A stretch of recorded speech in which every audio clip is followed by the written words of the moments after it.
Praise lord. దేవుని పరిశుద్ధమైన నామమునకు మహిమ కలుగునుగాక. దేవుని పేరట మీ అందరికీ హృదయపూర్వక వందనాలు. ఈ ఉదయకాలము దేవుని వాక్యాన్ని విందాం. యెషయా గ్రంథము 58వ అధ్యాయము 11వ వచనము.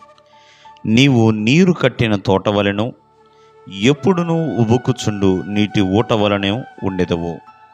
ప్రియమైన వర్లరా, నీరు కట్టిన తోట. ప్రియమైన వర్లరా, ఒకసారి ఆలోచించండి. ఈ దినమందు నీరు కట్టిన తోట, ఏ తోటకైతే నీరు ఉంటుందో ఆ తోట ఎల్లప్పుడూ కూడా ఫలిస్తూ ఉంటుందండి. ఏ తోటలో ఎన్నో రకాల చెట్లు ఉంటాయి.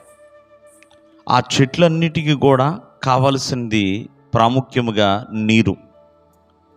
నీరు లేని తోట ఎండిపోతుంది. నీరు కలిగిన తోట ఎప్పుడూ కూడా ఫలించే విధముగా ఉంటుందండి.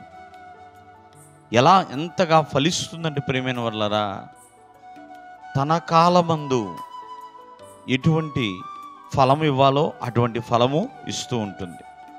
దేవుడు ఈ ఉదయకాలమందు మనకి ఒక చక్కటి వాగ్దానం ఇస్తున్నాడు. నీవు నీరు కట్టిన తోట వలె ఉంటావు, అలాగే ఎప్పుడూ ఉబుకుచుండు నీటి ఊట వలె ఉంటావు అని. ఇక్కడ నీరు కట్టిన తోట, అలాగే ఉబుకుచుండు నీటి ఊట.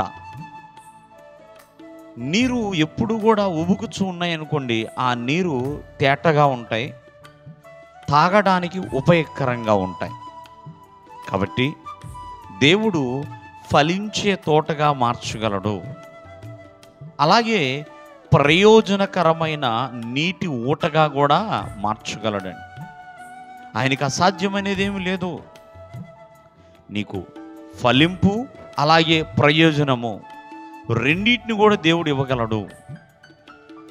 ఎందుకంటే ప్రతి మనిషి ఎలాగైనా అభివృద్ధి చెందాలి, ఎదగాలి, ఫలించాలి, ప్రయోజనకరంగా ఉండాలి. ఏ పని చేసినా సరే ప్రయోజనకరంగా ఉండాలి. నాకేంటి ఉపయోగము, నాకేంటి లాభము అని ఇలా ప్రయత్నిస్తూనే ఉన్నారు.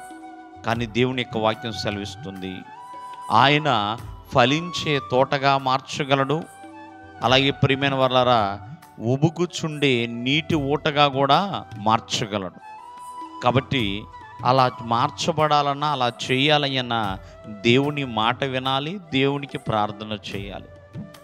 ఈ రెండు కలిగి ఉండాలండి. దేవుని మాట వినాలి, అలాగే దేవునితో మాట్లాడాలి. అలా చేసినప్పుడు ఖచ్చితముగా ఫలించే తోట వలె ఉంటారు. చూడండి, ఫలించే తోట ఎప్పుడూ కూడా చక్కగా పచ్చగా నవనవలాడుతూ ఉంటుందండి, మంచి ఫలాలు కలిగి ఉంటుంది. అలాగే ఉబుకుచుండే ఊట కూడా ఎప్పుడూ కూడా చక్కగా స్వచ్ఛంగా తేటగా ఎంతోమంది దాహము తీర్చే విధముగా ఉంటుంది. కాబట్టి ఆయనకు అసాధ్యం అనేది ఏమి లేదు, సమస్తము సాధ్యమే. నిన్ను ప్రయోజనకరంగా మార్చగలుగుతాడు, ఫలభరితముగా మార్చగలుగుతాడు. దేవుడు మిమ్మల్ని ఆశీర్వదించును గాక. ఆమేన్.